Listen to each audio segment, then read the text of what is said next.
நான் வந்து ஐடி ஃபீல்டில் இருக்கேன். எனக்கு ஆக்சுவலாக வந்து கவர்மெண்ட்ஸ் இண்டஸ்ட்ரி பற்றி கொஞ்சம் தெரிஞ்சுக்கணும்னு ஆசை இருந்துச்சு. அப்பா நான் சின்ன வயசுல போது அப்பா கம்பெனி வச்சுருந்தாங்க. அப்போது எனக்கு பெருசாக எக்ஸ்போசர்லாம் கிடைக்கல அதை பற்றி தெரிஞ்சுக்கிறதுக்கு. இப்போ நான் கவர்மெண்ட் ஃபீல்ஸ் பற்றி கொஞ்சம் போகலாம் அப்படிங்கிற இடையிறதுனால வந்துட்டு நான் ஆக்சுவலாக லைஃப் கிளாஸே அட்டன் பண்ணலான்னு பிளான் இருந்தேன். அப்புறம் இந்த பேண்டமிக் சீசனில் வந்துட்டு லைஃப் கிளாஸ் இதெல்லாம் எதுவுமே இல்லாமல் இருந்துச்சு. என்னோட ஃப்ரெண்டோட ஒருத்தர் வந்துட்டு ஒரு ஆக்சுவலாக லைஃப் கிளாஸ் போயிட்டு இருக்கிறேன் அப்படின்னு சொல்லியிருந்தாரு. அது வந்து ஜூன்லேருந்து ஸ்டார்ட் ஆகுது, நீ அது ஜாயின் பண்ணி அப்படின்னு சொல்லிட்டு எனக்கு லைஃப் கிளாஸ்லாம் போகிற அளவுக்கு டைம் எல்லாம் கிடையாது.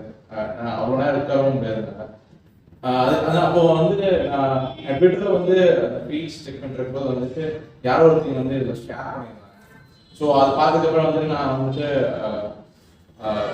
சார் கால் பண்ணி கேட்டேன், சுபாஷ் அகாடமி கால் பண்ணி கேட்டேன். அவர் வந்துட்டு ஓகே இந்த கிளாஸ் நடக்குது அப்படின்னு சொல்லியிருந்தாரு.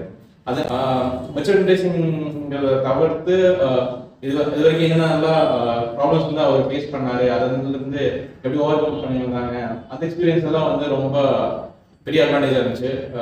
இன்கேஸ் வந்து நாம ஏதாவது பெரிய ஏதோ ஒரு நிமிஷம் நினைக்கிற மாதிரி இருந்தால் கூட அதில் ஏதாச்சும் ஒரு ப்ராப்ளம் ஃபேஸ் பண்ணால் கூட அதை எப்படி டேக்கிள் பண்ணலாம் அப்படிங்கிற மாதிரி இது கொஞ்சம் யூஸ்ஃபுல்லாக இருக்கும். நல்ல ஜோலியாக இருந்துச்சு. அதுவும் போக வந்துட்டு இந்த லாஸ்ட் டே வந்துட்டு இந்த கெட் டுகெதர் வந்துட்டு இன்னுமே ரொம்ப டச்சிங்காகவே இருந்துச்சு. எல்லாத்தையும் டைரக்டாக மீட் பண்ணது, எல்லாத்தவங்களோட எக்ஸ்பீரியன்ஸ் ஷேர் பண்ணது. எங்கள் கூட ஒருத்தர் இருக்காரு, அவரோட எக்ஸ்பீரியன்ஸ் வந்து எனக்கு ரொம்பவே இன்ஸ்பைரிங்காக இருந்துச்சு. தேங்க்ஸ்.